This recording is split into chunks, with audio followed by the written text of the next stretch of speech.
Mereka lupa kalau sholat itu ibadah mahdhah.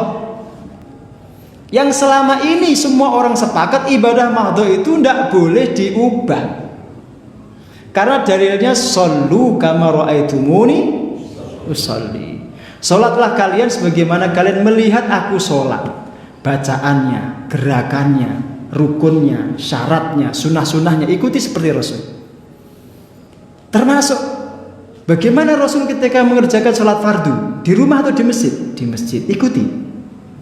Bagaimana ketika Rasul berjamaah bersama para sahabat menata safnya? Ikuti. Plek seperti yang diajarkan Rasul. Jangan kamu intervensi. Itu syariat ibadah mahdhah. Tidak boleh kamu ubah itu karena itu ibadah mahdhah.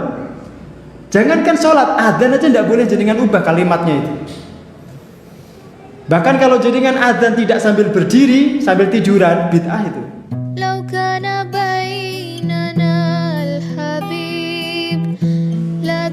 Ada dua orang Yahudi, laki-laki perempuan berzina. Kemudian dibawa menghadap Rasulullah. Rasulullah itu bertanya, "Ma tajiduna fit Taurati fi sya'ni rajmi?" Apa yang kalian temukan di dalam Taurat terkait hukum rajam? Rasul itu kan nabi ya.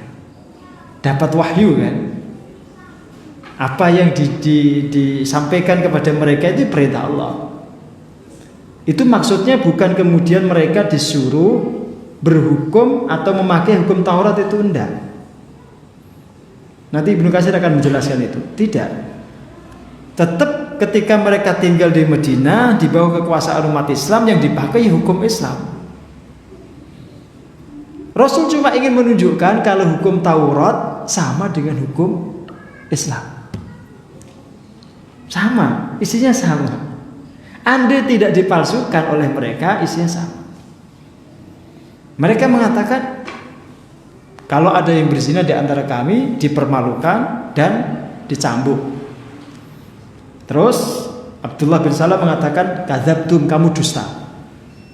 Sesungguhnya dalam Taurat itu ada hukum rajam. Inna fiha rajmu, kata Abdullah bin Salam. Inna fiha ar-rajmu. Bawa ke sini Tauratnya, kata Abdullah bin Salam. Dibawalah Taurat itu di hadapan Rasulullah, kemudian disuruh membaca. Nah, ketika disuruh membaca, orang yang membaca itu menutupi ayat rajam itu. Yang dibaca bagian depan dan belakangnya. Yang tentang rajam itu ditutupi. Maka Abdullah bin Salam mengatakan, irfa' yadaka, angkat tanganmu. Jangan kamu tutupi maksudnya. Farofa'a, maka diangkatlah tangan. Ternyata ada ayat rajam. Ternyata ada ayat rajam. Akhirnya dua orang itu dirajam. Nanti hadis yang lain menceritakan itu lebih detail. Dua orang itu dirajam. Laki-laki Yahudi yang berzina dengan wanita itu sampai melindungi apa itu namanya, pacarnya, ya, selingkuhannya itu dilindungi agar gak kena batu. Tapi tetap dilempari batu oleh para sahabat, tetap dirajam. Ya, itu hukum rajam dalam Taurat. Jadi ada kesesuaian, ada muwafaqah antara hukum Al-Quran dengan hukum Taurat. Paham di sini Pak ya? Jadi ayat rajam itu termasuk ayat yang tidak dinasakh oleh Quran.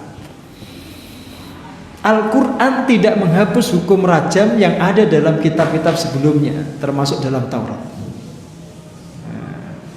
Makanya kenapa kemudian Allah memerintahkan Rasulullah untuk memerintahkan mereka membuka Taurat.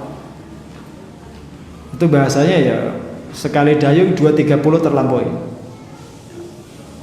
Maksudnya gini, ketika Rasulullah merintahkan mereka untuk membuka Taurat, itu satu, pengadilan tetap ditegakkan, keputusan diambil bahwa yang berzina dirajam. Yang kedua, sekaligus mempermalukan mereka, ya, mempermalukan mereka, atau menunjukkan kebohongan mereka, pemalsuan mereka akan kitab Allah. Jadi dua hal langsung terjadi. Hukum Allah ditegakkan dengan rajam, ya, pemalsuan mereka kepada kitab suci mereka terbongkar. Tapi yang namanya orang Yahudi ya tidak tobat kayak gitu. Dia tetap aja mendustakan Rasul. Dia tidak mau beriman itu. Ya, dia nggak mau beriman karena mereka ketika datang kepada Rasul itu datangnya bukan taslim, bukan dengan dasar ketundukan, tapi punya kepentingan. Tadi kan dikatakan kalau Muhammad menerima hukum revisi kita, yaitu jilid atau hukum cambuk, kita terima. Tapi kalau Muhammad menghukum dengan rajam, kita tolak. Ya kan? Jadi sebelum menghadap Rasul, mereka sudah punya kesepakatan. Kesepakatan ini didudukkan lebih tinggi daripada hukum Allah. Itu orang Yahudi. Ya makanya kita hati-hati. Jangan sampai karena alasan protokol itu jadikan mengalahkan syariat Allah. Ngeri itu. Benar-benar ngeri itu, ngeri. Jangan sampai karena alasan protokol itu jadikan mengalahkan hukum Allah. Yuk pelan-pelan. Namanya takwil itu kadang-kadang diyakini takwil itu lebih benar daripada nasnya. Padahal kedudukan takwil tetap lebih rendah daripada nas. Takwil itu kadang-kadang makna murad sesuai dengan yang dihendaki, kadang enggak. Sebagian orang yang sudah ada syubhat di pikirannya itu, ada syubhat, ada kekacauan cara berpikir, dia menganggap takwilnya itu lebih tinggi daripada nas. Saya kasih contoh. Soft yang jarang-jarang tuh, saya kasih contoh. Ini contoh-contoh. Ada enggak apa-apa, kita tunggu. Ini masalah penting biar terbuka pikiran kita. Jadi kan siap-siap aja. Karena ini ilmu tingkat tinggi, ilmu berat ini. Harus terima dengan pikiran terbuka, dengan hati yang lapang. Ada betul-betul siap. Jadi kalau nggak paham saya ulangi. Orang bilang, nih, ya protokol lah ya. Orang bilang jarang-jarangnya soft itu untuk antisipasi agar tidak terjadi penularan. Yang dipakai fikih darurat. Fikih darurat. Tapi yang mengatakan itu tidak pernah mau mengupas definisi darurat. Kapan suatu kondisi dikatakan darurat? Apa definisi darurat dalam fikih? Tidak mau dikupas. Mereka mengatakan darurat gitu aja. Terus pakai dalil-dalil kaidah fikih yang terkait dengan darurat. Ad-daruratu tubihul mahdzurat. Dan seterusnya itu dipakai. Jangan pakai kaidah dulu, pakai definisi dulu secara fikih. Darurat itu ma hiya darurah. Ma hiya darurah fil fikih Islam. Dudukkan dulu. Kalau definisinya sudah disepakati, baru nanti bahas dalil. Baru membahas dalil. Kalau definisinya belum disepakati, jangan. Darurat itu gini, Pak. Darurat itu gini. Kalau Anda tidak melakukan atau meninggalkan sesuatu, Anda terancam mati. Atau keselamatan nyawa Anda terancam. Apakah kondisi kita saat ini dalam kondisi seperti itu? Kalau kita tidak menjalankan soft, kemudian kita terancam mati? Coba. Enggak. Kalau kita seandainya kalau kita kemudian terpapar virus, apakah kemudian pasti mati? Enggak. Itu dua persoalan. Dihindari untuk dibahas, itu enggak dibahas.